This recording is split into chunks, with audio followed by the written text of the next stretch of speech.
మేము కూడా ఖచ్చితంగా కార్యాచరణ చేస్తాం.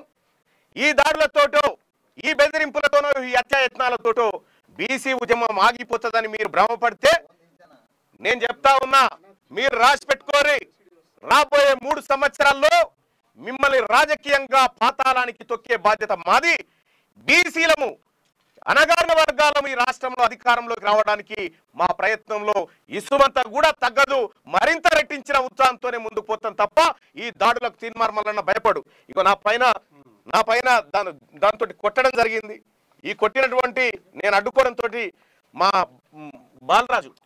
బాలకృష్ణ మా గన్మెను ఆయన వెపన్ లాక్కొని నా మీద కాల్పులు చేయడానికి ప్రయత్నం చేశారు.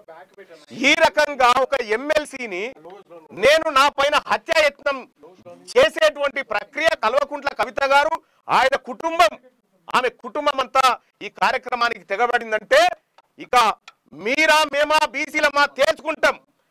ఈ రాష్ట్రాన్ని 10 సంవత్సరాల పాటు దోచుకున్నటువంటి కల్వకుంట్ల కవిత కుటుంబమా, తెలంగాణ రాష్ట్రంలో ఉన్నటువంటి 2.5 కోట్ల బీసీ సమాజమా ఇక తేల్చుకుంటాం మేము.